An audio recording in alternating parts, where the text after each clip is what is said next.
Greetings, everyone. I am the Evil One, aspiring evil overlord and giant nerd. Now, for a long time, I've had an issue with Voyager as a whole. It has vast amounts of potential, but suffered from lazy writing and quick fix cliches, which all come to a head in the final episode with the laziest writing tool ever: time travel. Now, this isn't to say that time travel can't be an effective narrative tool. We've seen it used to good effect in Star Trek First Contact, leading into Enterprise, even giving small nods to the movie in the episode Regeneration. Now, let's jump into the crux of the problem. We'll ignore the whole abuse of time travel thing because, well, I could do an entire episode on why no choice actually matters in Star Trek because time travel is so easy to pull off that they have a temporal agency and a temporal prime directive. And let's face it, the Romulans would have used time travel in an instant to fix so many problems. So we will go under the assumption that this time travel incident is the only one and a once-in-a-lifetime event. The year is 2404. The crew of Voyager is celebrating the 10-year anniversary of being back in Federation space, toasting to those they lost along the way. Admiral Janeway, not happy about a couple of the people she lost along the way, 7 and 9 in particular, for some reason. The other ones that died in earlier parts of this series, or the 22 that get mentioned by Admiral Janeway, don't really matter. But because of 7 and 9 and how that affected her and Chakotay, she decides to go back in time. So Admiral Janeway steals a Klingon chrono deflector and travels through time and space to 2378.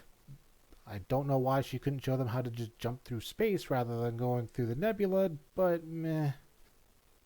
Admiral Janeway instead shares transphasic torpedo and ablative armor technology from 16 years into the future. Armor and torpedoes that they are able to build and retrofit onto the ship in a nebula with minimal resources. Ablative armor that it seems even a Klingon Negvar-class ship can't deal with. We see the effects of these upgrades shortly after they are done when Voyager enters the nebula with the Borg transwarp hub, and 3 Borg cubes move to intercept Voyager. 3 cubes. 3 cubes barely scratch the armor that was thrown on it like it was an episode of the A-Team. Voyager then shoots its new transphasic torpedoes, and one of these torpedoes is enough to destroy a Borg cube. You're probably asking yourself, so what? How does this ruin future timelines? Answer to that is very easy. Every time the Federation has encountered one Borg cube, it has decimated fleets of starships. Even in Star Trek First Contact, the only reason they destroyed the cube was because Picard disobeyed orders and took the Enterprise E to fight the cube. The Intrepid class was the most advanced ship of Starfleet with lots of new fancy tech, but it was still designed as an exploration vessel as the Dominion War wasn't a thing at the time of its design. So Voyager can tank 3 cubes and one-punch them, making them flee. And we yada yada yada, and Voyager makes it back to Federation space with all these new fancy super tech upgrades. And in the process, turn the Borg into little more than a scattered mess. We all know how the Borg handle being cut off from the Queen/Collective. Evil One, I hear you saying. The Borg Queen said that they assimilated the armor tech and the neurogenic pathogen.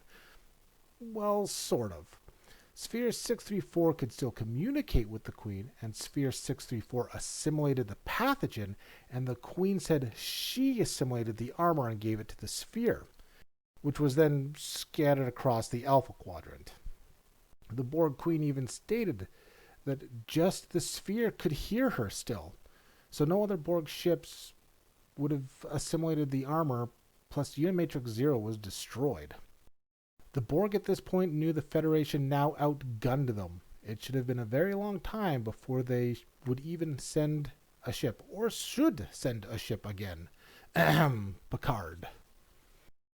So Voyager's back in Federation space and everyone's happy. Well, as long as you're with the Federation, I guess you could say that.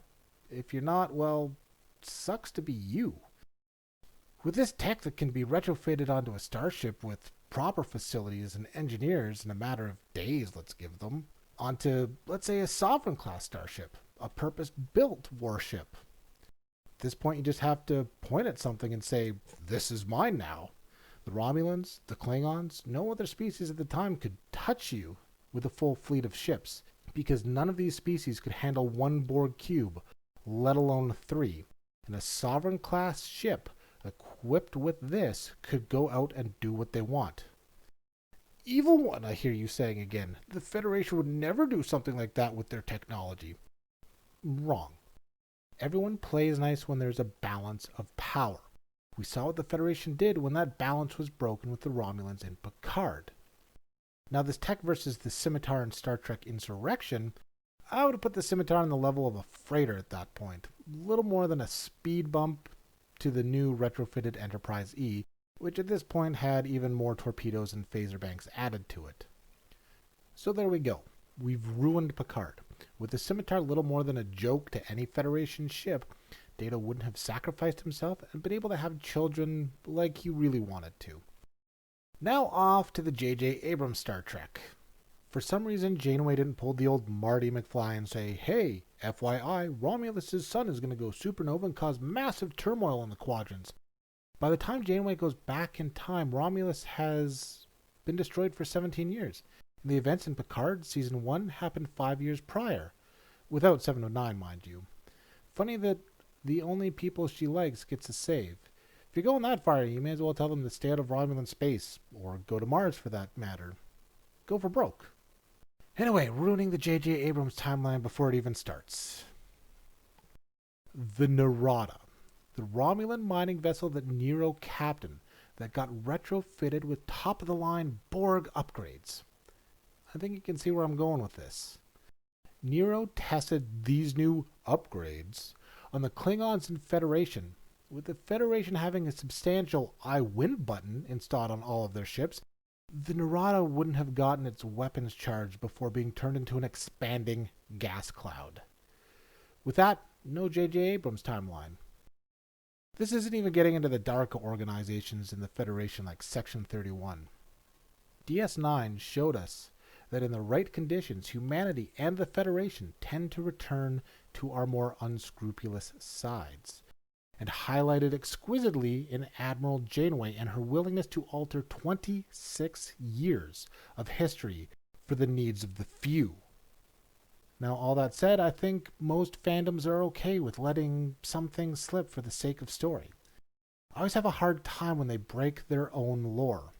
I still enjoy Star Trek and all the other nerd stuff, but like most fandoms, we can talk about all the inconsistencies that annoy us. And there are so many in Voyager. I could probably talk for hours. I might. I don't know. We'll see. I hope everyone enjoyed the little discussion about how Voyager ruined the timelines after its final episode. If you did, jump over to Twitch, where I stream from time to time, or follow me on Twitter to tell me how wrong I am about Voyager. Links will be in the description below. I am and always will be the Evil One.